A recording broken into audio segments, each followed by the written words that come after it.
You've seen them, right? These incredible AI creations that pop up online. An image of a cat that's never existed, a piece of text that sounds perfectly human. It feels like magic, but it's not. It's the world of generative models, where machines are learning not just to see, but to actually imagine. And that whole journey, it all starts with one fundamental question. So that's the big question, isn't it? I mean, it's one thing to teach a machine to look at a photo and say, yep, that's a cat. But it's a whole other ballgame to teach it the very essence of catness so it can dream one up on its own. How in the world do you get from simply recognizing something to genuinely creating it? Well, the journey begins with what sounds like a pretty straightforward goal. If you want an AI to create something new, it first has to deeply understand the underlying patterns of everything that already exists in that category. And the key concept here is something called a probability distribution. Just think of it like the ultimate secret rulebook for cat pictures. It describes every possible pattern of pixels and tells you which ones are likely to be a cat and which ones are just, noise.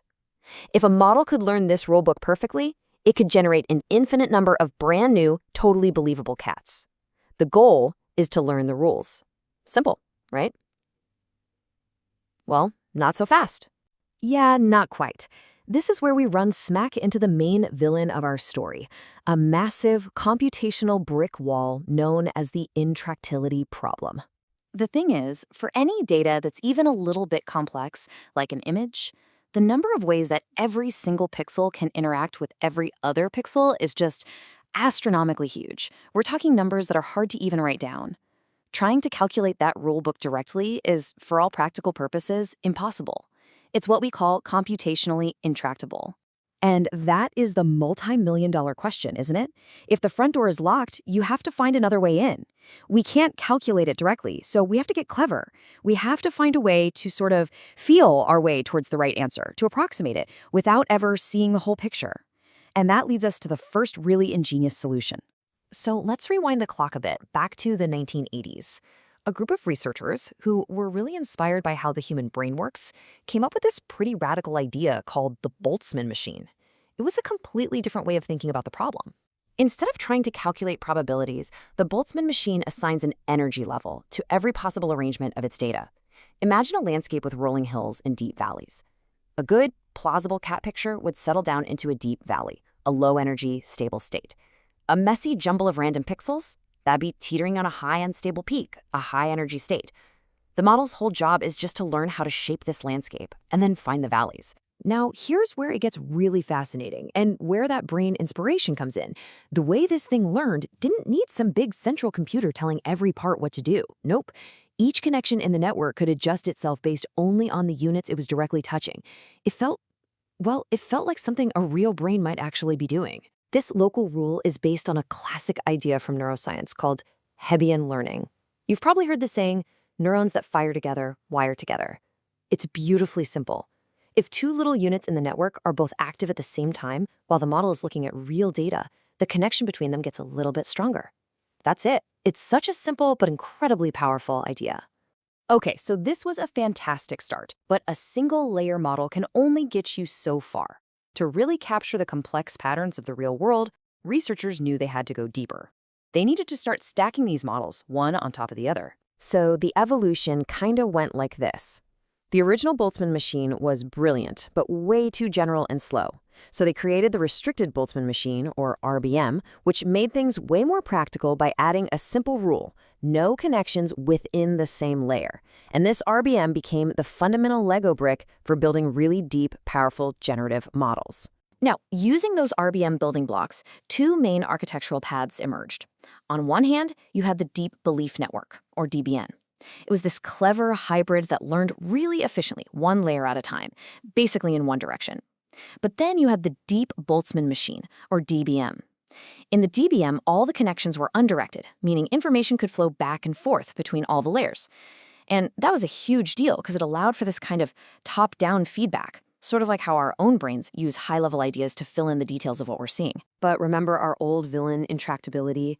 Well, it didn't give up that easily. Even these incredibly powerful deep models were still really, really hard to train. The energy-based approach was brilliant, for sure, but the world of AI was on the cusp of another major breakthrough. A new hero was about to step onto the scene. And that new hero is the Variational Autoencoder, or VAE. The VAE represents a total shift in strategy. Instead of wrestling with these complex energy landscapes, it takes a much more direct end-to-end approach. The VAE works in this beautiful two-step dance. First, you have an encoder network. It looks at a real image and squishes it down into a much simpler, compressed representation, like a secret code for that image. Then, a decoder network takes that secret code and learns how to perfectly reconstruct the original image just from that. And once it's trained, you can just feed the decoder brand new codes and poof, it generates entirely new images. The VAE was such a game changer because, well, it was just so elegant.